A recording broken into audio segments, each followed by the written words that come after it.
ఆంధ్రప్రదేశ్లో వాలంటీర్ల వ్యవస్థ పరిస్థితి అధ్వానంగా అన్నట్లుగా మారిపోయింది. ఎన్నికలకు ముందు ఏపీలో వాలంటీర్లు హ్యూమన్ ట్రాఫికింగ్ కి సైతం సహకరిస్తున్నారు అంటూ కమెంట్లు వినిపించగా, ఎన్నికల సమయంలో వారి జీతం 5,000 నుంచి 10,000కు పెంచుతాము అని చంద్రబాబు ప్రకటించారు.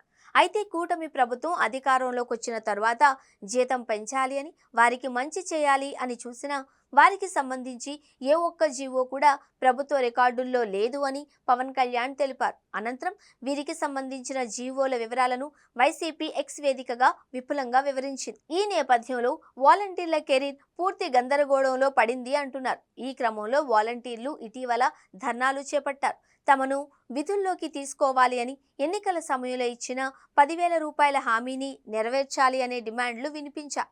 ఈ సమయంలో వాలంటీర్లకు మరో బిగ్ షాక్ తగిలింది.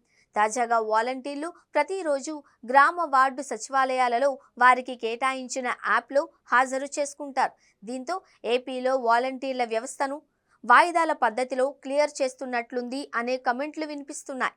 వాస్తవానికి వాలంటీర్ల వ్యవస్థను వైసీపీ ప్రభుత్వమే రద్దు చేసింది అంటూ ఇటీవల మండలిలో మంత్రి బాల వీరాంజనేయ స్వామి తెలిపారు. అసలు వాలంటీర్ వ్యవస్థే లేదన్న ఆయన, గత ప్రభుత్వం ఆ వ్యవస్థను రెన్యువల్ చేయలేదు అని తెలిపారు.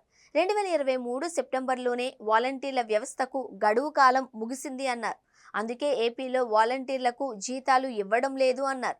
దీంతో 2024లో కదా చంద్రబాబు వాలంటీర్ల వేతనాలపై హామీ ఇచ్చింది అనే కామెంట్లు వినిపిస్తున్నాయి. ఇదే సమయంలో ఈ వ్యవస్థ 2023 సెప్టెంబర్లోనే లేకపోతే కూటమి అధికారంలోకి వచ్చిన తరువాత జూన్లోనే ఫైనల్ క్లారిటీ ఇచ్చేయొచ్చు కదా అని మరొకరు ప్రశ్నిస్తున్నారు.